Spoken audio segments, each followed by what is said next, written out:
crazy cause my conversation getting you hot enough for love making. Participation is needed. Yeah, I'm drunk and getting weeded in the back of my Jaguar. The life of a rap star, completely freakable. I get weak when I sit and think of shit that we can do. Let me introduce Mr. Machiavelli's who you're speaking to. What's up with you? As you can see, I love freaking you. Black, Mexican, Puerto Rican too. Long as it's ghetto, you can bet I'm getting deep in you. Believe it, boo, I got my eyes concentrated on the size of your thighs. No, I ain't Trey, baby, but won't you let me ride? Cause a nigga want the footy cat. The thug passion so your man can't have it back. And that's a fact, so how you wanna act? Baby, can you feel me like Run DMC? It's like that. Tell me, can you feel me? That's how you match to a bitch, you know, young niggas. Come on, baby, we finna go to my little hotel and shit. See if you can feel it. Hey, don't trip off the beat, right? That's just how motherfuckers talk on my block. What's up, though, bro? Where you wanna go? Nah, we can go to a little. Oh, voila!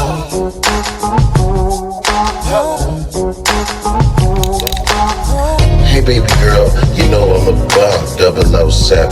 I mean like James Bond. Hey baby girl, it ain't no bodily harm. Hang around your neck like a good luck charm. Hey baby girl, it ain't no bodily harm. Chill with the Mac and remain calm. Hey baby girl, it ain't no bodily harm. 007 like James Bond. And my gang's the bomb, but you don't. I'm the winner all day. Like skipping to my damn Biggie's whole way. My forte was a small angel. Biggie used to open for Tupac. I meant it, bite my tongue for no one. Call me evil or unbelievable. Check it. It's unbelievable.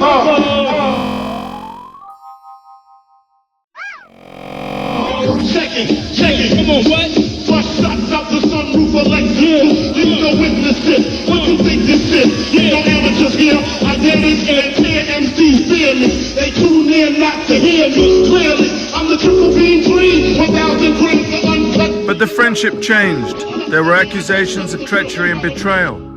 Tupac accused Biggie of trying to have him killed. Tupac claimed to be having an affair with Biggie's wife. Their murders were explained as being the result of a feud that had grown up between them. But it was this explanation that got us interested. Tonight's shocking allegations against the city's top cop.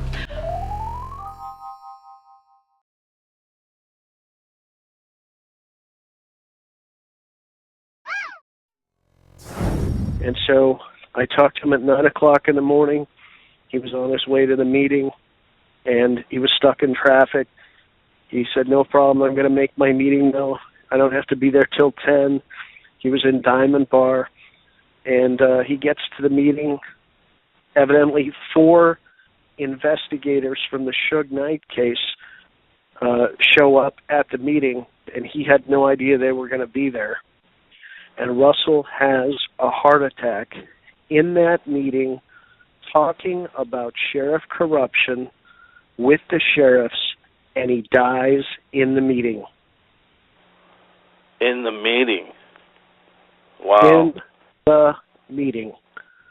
He passes away, has a massive heart attack, dies before he hits the floor, and it's impossible to resuscitate him.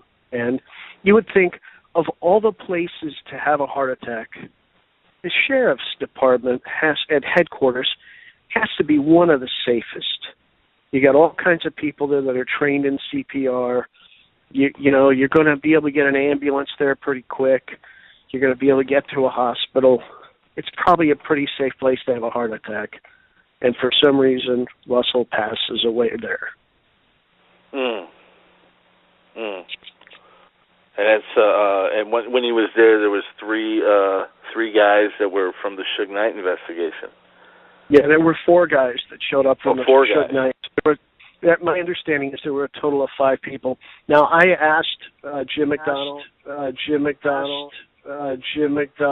and the other investigator who the people were, and they stonewalled me. They said they would not reveal the names. And I thought that was a little bit weird. Former Detective Russell Poole has filed suit against the department. Poole says he uncovered dirty cops while investigating the murders of rappers Biggie Smalls and Tupac Shakur. I provided the chief with enough information and evidence that would warrant a full probe. And at that meeting, I was ordered not to investigate any further. The particle hadron collider. Hand me 2 burger sliders. Cause I got the insider. D-Wave and CERN is working hard now. Coming down like acid. Making you feel like plastic. Fascinated, consecrated in your own mind, and devastated. He's one of a kind. On the advice of my attorney, due to ongoing litigation, I cannot make a statement. We had a Christmas party. One of Puffy's dudes was fucking one of the bitches from Compton, one of the homegirls, so he felt he was gonna come to this Death Row Christmas party. He come to the Death Row Christmas party, everybody check him and grab him, like, bam. Puffy's real tight, right? See, that's my man. So he later on sued, said that we was trying to get the address on where Puffy's mama lived at and so on. He said he got the shit beat out of him, right? And he said he drunk about 35 champagne-sized piss. Now, in the lawsuit, he said that all the Death Row guys, made him drink all the piss, choked him out. One guy was hanging him over the balcony, beat the shit out of him. He sued everybody, Death Row, and everybody was in the business. We only got 2 weeks to get this whole album complete. Mix it down. I paid the we don't debt. have time or the luxury to spend all of this time doing one song. We don't have it. We gotta somehow find a way that we could double up on it. Cause I did my whole album. I know it ain't all of that, but I did my whole album like 3 songs a day. Cause I was just laying it, rocking it, to getting off. You can mix it later and have niggas that love being in the studio all night, just adding a drum beat at a time and shit. You can do that after the rappers leave and shit. There's niggas that love being in the studio that just love listening for the right kick. But for while we in here and you got like 8 rappers here and everybody drinking and smoking and shit, man, get that beat popping, throw them niggas on the track. You catch everybody freestyling, throw them niggas on the track. Boom, that's the name of the song is whatever this nigga said his last word was. We do it, put it down. Then after we finish, we walk out, everybody be here and listen to it. Be like, this the hook, we go in there and lay the hook. If we don't like that hook, the nigga lay another hook, come back out here, waste scratches or whatever. That'd be the song. Try to get the door. Never make mistakes, always come to Russell Poole agreed to meet us anyway. The case is the most important thing in Russell's life. Russell believes that the whole thing started because Suge Knight owed Tupac millions of dollars in royalties. Tupac was about to leave Death Row and audit them, and that was why he was murdered. Talk too much to get your spot blown. Now you're no longer just a face in the crowd. You're getting so much niggas might as well bow. How are you? Good. Come on in. Raking dough like the world's greatest bandit. Always got one eye open for the sticker pitch posted. So much cool stuff they can't understand. Well, there's Elvis. Russell now follows developments with a case on his computer. Is he one of your favorites? Yeah, I do like Elvis. Russell was an apple pie, all-American kind of cop. His father, an ex-Marine and ex-sheriff, was his hero and role model. Russell is one of those cops who says he bleeds blue. He's an old-school type of cop. So it's great we were able to do this finally. Yeah, well, don't tell Leo. Would you get that on? Leo'll be pissed. And do you think that there was a connection between the Tupac Shakur killing and the Biggie Smalls killing? Well, that's basically what it appears to be, a retaliation. Okay, and I think Suge Knight wanted it to look that way. Okay, but had we been able to aggressively investigate and had the heart to connect the two and do a thorough investigation, I think we probably would have found out more information. A lot of things going on, and Suge, he took a bullet in the head. A lot of people would say, because there was a theory going around that he had Tupac killed so he wouldn't leave death row. But a lot of people would say, how are you going to get that bullet in your head? Oh, yeah. No, I mean, I think that's really preposterous. Russell's original theory was that Suge was behind this, because what Russell couldn't separate in his mind was that Death Row Records and Suge Knight were separate entities. All of the evidence points towards Death Row Records. None of the evidence points towards Suge. But because Suge was the sole shareholder in Death Row, when you said Death Row, you were talking about Suge Knight. And so for that reason, Russell had thought, that all of this evidence pointed to an inside job with Death Row Records, and he blamed Suge for it. And he was very vocal about that. And he was going to the sheriffs to apologize to Suge Knight and tell the investigators that they have this case against Suge that's crumbling, and to abandon that case and get on board with solving the two biggest mysteries in rock and roll history, or in music history. So Russell Poole was going to apologize to Suge Knight? 100%. Wow. So he really felt bad about originally accusing Suge then. He felt very bad. As he and I were working on Chaos Merchants, we handed a copy of Tupac 187 to the DA's office, and they just weren't feeling it. Our contact at the DA's office just wasn't feeling it. He goes, I get it, but and so we redoubled our efforts to try and drill down deeper, and Russell insisted that every single fact be footnoted. So if you read Chaos Merchants, every single fact has a footnote as to where it comes from. And so you can see everything lines up perfect with this. And it's not just conjecture, it is actually supported by documents. It's supported by witness testimony. It's supported by, interviews that people have done since then to give us little clues. And when Russell saw all of this laid out, he felt horrible about things he'd said about Suge. And he realized that Suge was a victim that night. Suge was not the perpetrator of the crime. And why didn't you? Well, there's a lot of factors, but I think the fact that law enforcement officers were working for Death Row, and that was a scandal in itself, okay? The fact that law enforcement officers were working for gangsters, known felons, basically organized crime, because it was no secret that Death Row Records was involved in drug trafficking. Between 30 and 40 police officers, some of whom are seen here, worked off duty for Death Row. Suge Knight had a lot of power, even within the DA's office. Suge Knight, to me, was one of the most powerful gangsters around. He was well organized, he had a lot of power, and what gave him the power is he had dozens and dozens of police officers working in his organization, okay? He also had a DA that was working on his Who is that? matters. A gentleman by the name of Larry Longo.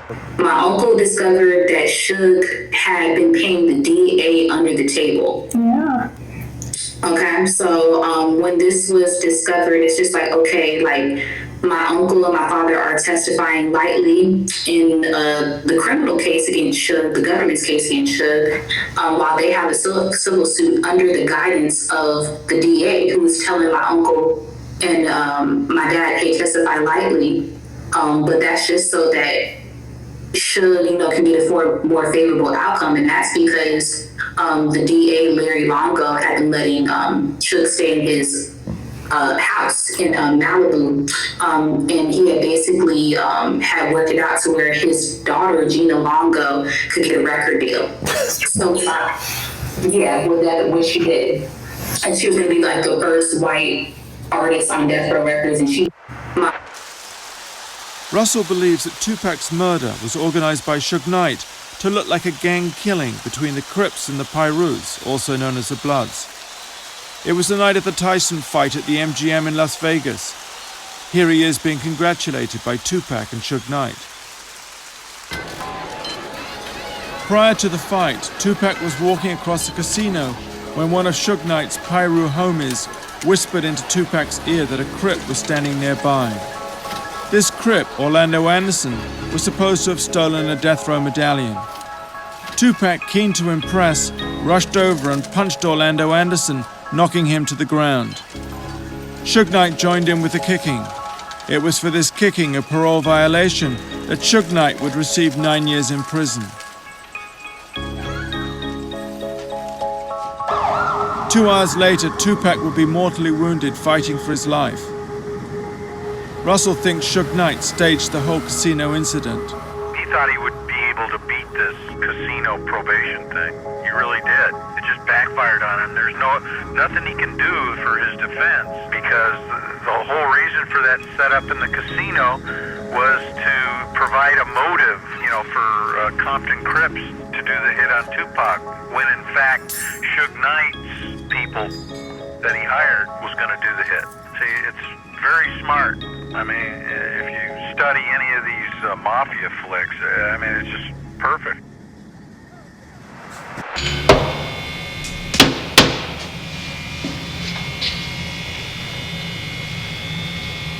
Knocking like that, there gotta be somebody that's scared. You was knocking like you was scared, man. Scared? Yeah. No, I'm not there. Alright. How do you do? I'm good.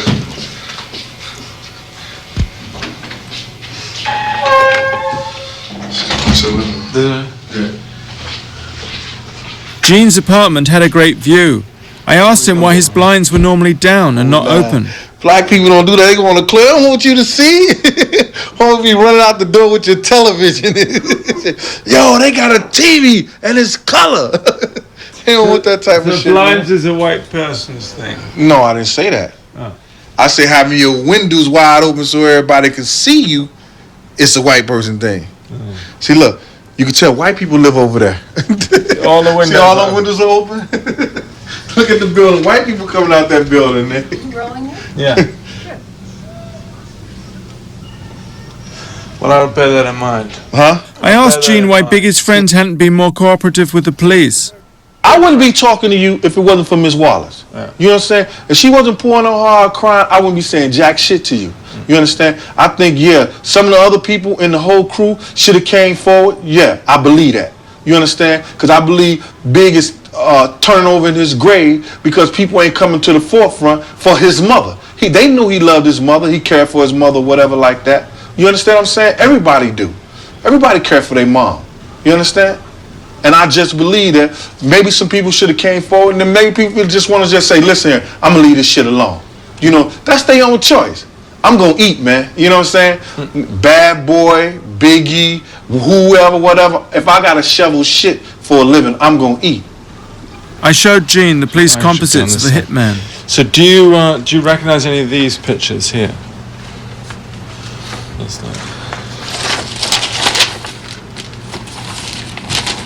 This is the individual that one. This one right here. That one. Yeah. That's the one Lucy's did for the police. That's him right there. That's him.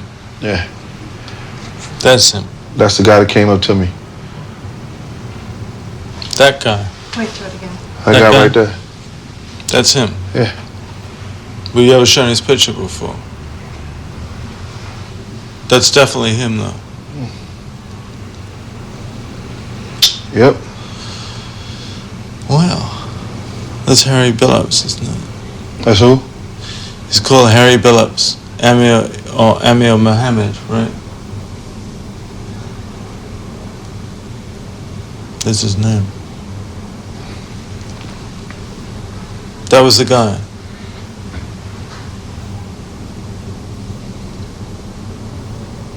You can really remember a face that well. Wow. You'd be surprised why.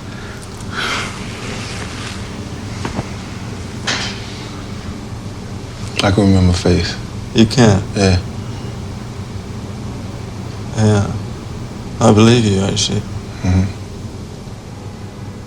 I had him to a T before P called me that morning. He said, a guy in the Nation of Islam shot Big. And I said, yo, dog, he had the blue suit, blue bow tie, white shirt, peanut head, receding hairline, brown skin. He was like, yeah, dog, how you know? I said, a nigga came up to me first. I said, he came to us first. He walked up the Puff van. And I got him off. And he was like, get the fuck out of here. I was like, yeah, straight up, for real. He came up there first. It's amazing the police never showed you that still picture before.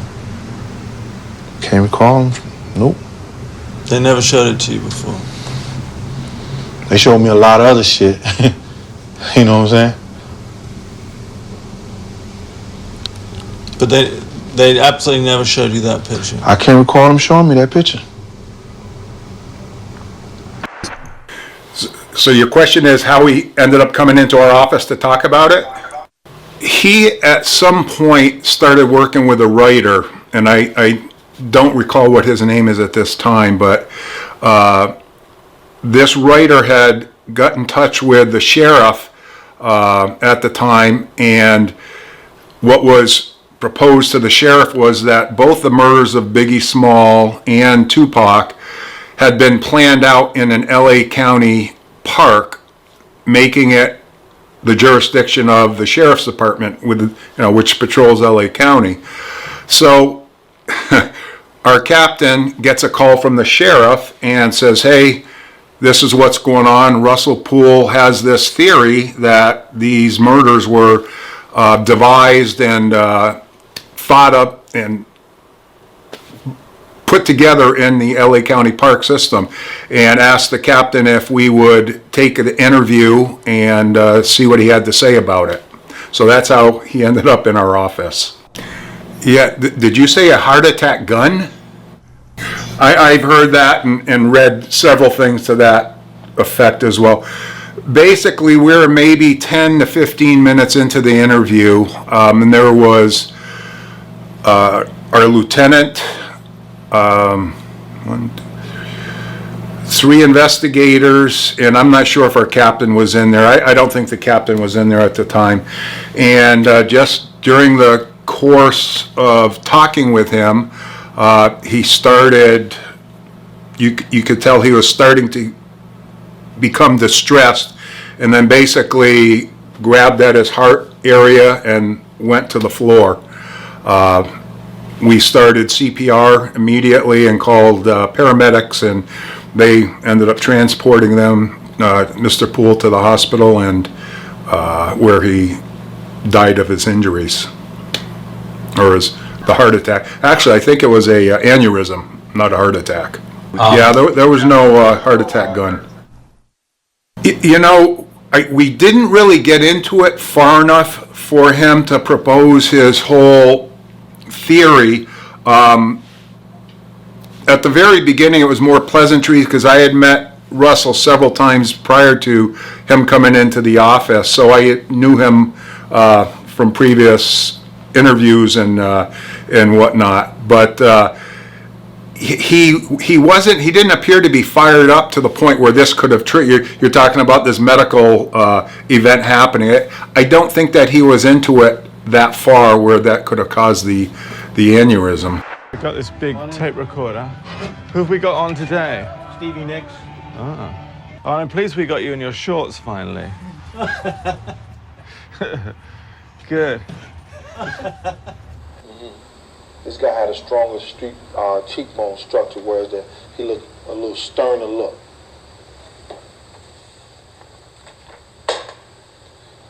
That's him right there. And he still works for the probation. That's him looking at the lineup. That's the guy that came up to me.